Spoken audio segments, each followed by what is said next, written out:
Welcome back to Cheddar Business. Well, the ViacomCBS merger is set to close, but investors aren't yet sold on the deal. As the companies prepare to get back together after more than a decade apart, I had the chance to sit down with Viacom CEO Bob Bakish, who's going to oversee the combined company under the new name, ViacomCBS. Take a look at what he had to say about the future of the media firm.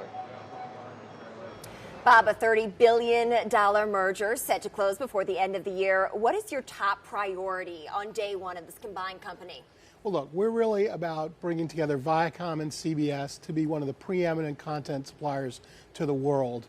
We think it's a tremendous opportunity, uniting a set of assets like the powerhouse CBS, of course, a broadcaster, station group owner, studio, D2C player, Paramount Pictures, one of the truly iconic Hollywood studios, a set of global brands in MTV, Comedy Central, Nickelodeon, BET that have really driven pop culture for 40 years. Showtime, which is a premium storyteller that's really on a roll these days. And of course, Simon & Schuster, a leading consumer publisher. We think uniting these assets is a tremendous opportunity in the marketplace. And so we're focused on integration. We're focused on hitting day one, moving forward with our strategy, which is, of course, to leverage our position as a preeminent content supplier to the world. There's tremendous demand for content. We come to the table with 140,000 television episodes in our library, over 3,600 films. We're making 750 series together as we speak. So we think that's an incredible opportunity. We think that allows us to serve advertisers and distributors in more ways than ever. Think about us in the United States. We're number one on television audience share. We're number one on every demographic as a combined company. And then lastly, accelerating our play in streaming. So my focus now is on integration pre-planning so we can really hit the ground running. That focus on streaming, does it include a rolled up streaming service of all of these different properties that are now going to become one when the deal closes? So the cool thing about streaming in the context of ViacomCBS is that it unites two strategies that were developed independently that are both driving growth. On the Viacom side, of course, we have the ad-supported free strategy in Pluto. By the way, I'm sure there's some Cheddar viewers watching as we speak. That is a business we acquired. In January, we signed the deal. It had 12 million monthly active users. At the end of August, which for our last earnings call, we talked about 18 million monthly active users. So that's 50% growth in 6 months. And by the way, we're seeing even more growth in consumption, and we've had a very good early experience monetizing it through ad sales. So that strategy is working, and you'll see that business grow all around the world. We launched U.S. Hispanic, et cetera. In parallel to that, you have CBS's strategy, which is an SVOD strategy. They're early movers with CBS All Access and Showtime.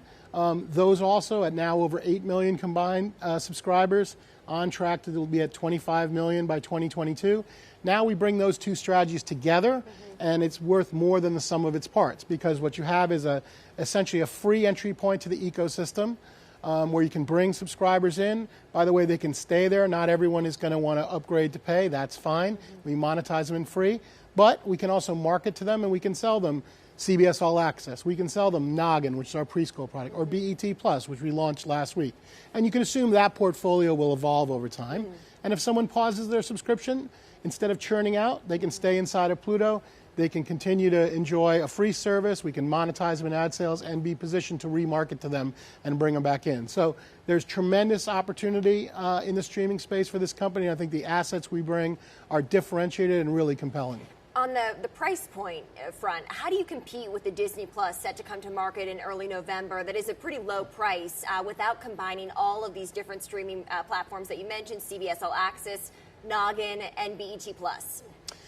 So when you look at price point, I think it's an interesting point because it's part of a broader conversation, and it's a conversation about how the consumer is evolving. We look at the consumer landscape, and it used to be that everyone just took Big Basic, right? Well, actually it was 85% of the people, but to overly simplify. Big Basic is still the majority of U.S. homes. Think about it as $80 plus for the video bundle. Under that, you've had a whole growth segment in over-the-top, smaller bundles, skinny packs, whatever. Some of them aren't that skinny. Things like AT&T's over-the-top product is essentially a big basic, or big bundle over the top. Some of them are really skinny, like Philo, which is non-broadcast, non-sports, about $18. Then below, and that's a growth segment.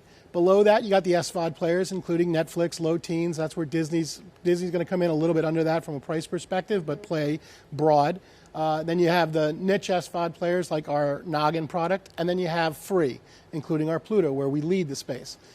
If you're going to get to the largest total addressable market, you need to be across them.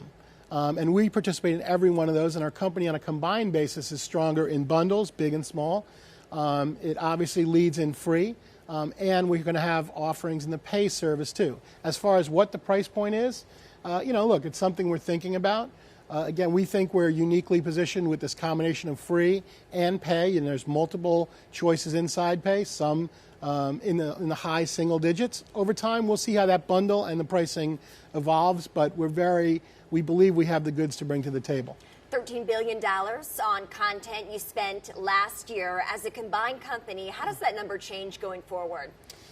So the $13 billion, the good news is it puts you in a very exclusive club, and that club means you have enough in terms of investment to really have state-of-the-art creative capabilities, very strong talent relationships, and an ability to produce across a variety of formats. Not that many companies do that at a global scale. ViacomCBS will. In terms of the $13 billion, that's a number that's grown modestly over time and will continue to grow modestly. But the bigger opportunity is content asset utilization. That asset is both library product, content you already have, and new production. And we see an opportunity to get more out of that product. Using our library more extensively across this wider set of owned platforms we have, including, by the way, putting some more CBS content on Pluto or some Viacom Media Networks content on CBS All Access, as well as serving third parties. So that's the big opportunity, and that's the opportunity to create value that people should focus on. Recently, over the weekend, inking a deal to get the exclusive domestic cable rights to Seinfeld. What was behind that decision? Look, that is a piece of IP that consumers in the U.S. love. We have a perfect set of network homes for it. Quite frankly, I did not think that product would come available. But we saw an opportunity to take it and bring it over to the Viacom networks, including networks like TV Land. We think that's a home run, and we can't wait to get our hands on it. Did it come at a significant cost? The modeling we did says that deal was extremely attractive to us. Library content like that, hits like that, where you have hundreds of episodes, are not easy to find. That's very precious, and having that aligned with our linear networks is very strong proposition, and the numbers are very compelling. Lionsgate is a company that is for sale. Once this deal goes through with CBS, is that a company that you've considered buying? So, two things. One is, with ViacomCBS, we just did our transformational deal. That's a very important deal. We talked about the complementary assets it unites. By the way, it unlocks $500 million plus in cost synergies and sets us up for a whole set of extended revenue opportunities in ad sales, in U.S. distribution, in product licensing, and in streaming. So that's what we're focused on. Now, will we look at other deals in the marketplace? Of course we will. But there's no other deal that we see either in the market today or that might be in the market in the near term that we need to do. So we'll only do a deal if we think it fits perfectly with a strategy and accelerates it, if it is compellingly priced, and we're convinced it provides value creation for our shareholders. Okay, so not ready to buy a company like Lionsgate just yet, even though we know that company has been for sale for months now. I think what's important, Tim, is that both of these stocks, Viacom and CBS, down 12% since this deal was announced mid-August. And so investors not entirely sold on the merger just yet. Yeah, by the way, fantastic interview. Thank you. I found a couple of elements of this incredibly fascinating. One is how the way that Bakish and Viacom are talking about embracing different styles of bundles, right? Of course, it makes sense, Pluto, because Viacom bought that company for more than $300 million, but also skinny bundles like Philo, and essentially being everywhere the consumer is. Granted, Viacom is not a company that delivers the signal the way that a Comcast would. A Comcast has content as well, but being a content maker, he wants to be in front of as many consumers as possible. And to that point, Viacom has really struggled to do that. You don't see its suite of channels, the 6 most important channels on all of these different services out there. And so the more options that he can provide to the market, the better for his business. And a compelling price point for Seinfeld, too. That's what he said, yeah. I like it. $30 billion company together, $13 billion they spent on content just last year. So it'll be interesting to see what sort of content plays they make in the future.